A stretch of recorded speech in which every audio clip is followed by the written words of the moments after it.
আসসালামু আলাইকুম আমার কলিজার ফেসবুক বন্ধুরা। গত সপ্তাহে আপনাদেরকে একটা ভিডিও দিছিলাম। আজকে আবার আরেকটা কাহিনী হয়েছে আজকে, জানেন। আর প্রচণ্ড রোদ ধরছে। তো যাই হোক, আপনাদের সাথে আজকের কাহিনীটাই শেয়ার করতেছি। কাহিনীটা হলো, আজকে প্রতিদিনের মতোই দোকান খুলছি।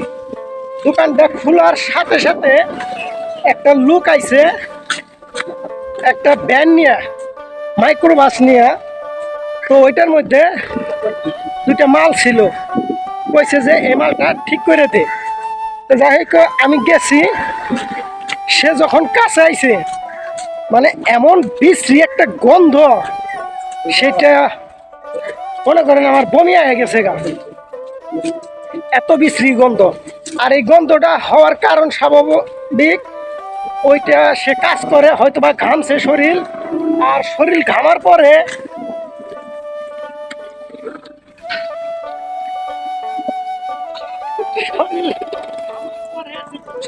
কি একটা বিশ্রী গন্ধ হয়, এটা আপনাদের সবারই কম বেশি জানা আছে। আমি যতই ওই লোকটারে দেখে মানে দূরে সরে যাই, ওই লোকটা করে কি ততই আমার কাছে আসে।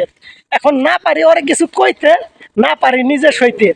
পরে যখন আমার বমি হইতেছে, তখন কয় কিরে বমি করস কেন? তখন আমি কইলাম যে এই জায়গাতে কিসের জানি একটা গন্ধ। পরে কয় ও ঠিক আছে। তো এই হলো কাহিনী, বুঝছেন। প্রত্যেক জুমাতে এখন মনে হয় একটা করে কাহিনী হইব। খাইছে এত রোদের মধ্যে। তো যাই হোক, এখন আর কি করার, কিছুই করার নাই। কারণ কাস্টমার তারা, তাদের সাথে তো আর কিছু বলা যাইব না। তো কষ্ট হইলেও তারপরেও কইরা দেই। তো যাই হোক, আমরাও মসজিদে আইসা পড়ছি। তো আপনারা ভালো থাকেন, সুস্থ থাকেন, আমাকে প্রবাসীর জন্য দোয়া করে। এই তো আমরা মসজিদের কাছাকাছি আইসা পড়ছি। তো আজকের মতো ভিডিওটা এখানে শেষ করে দেই। আল্লাহ হাফেজ।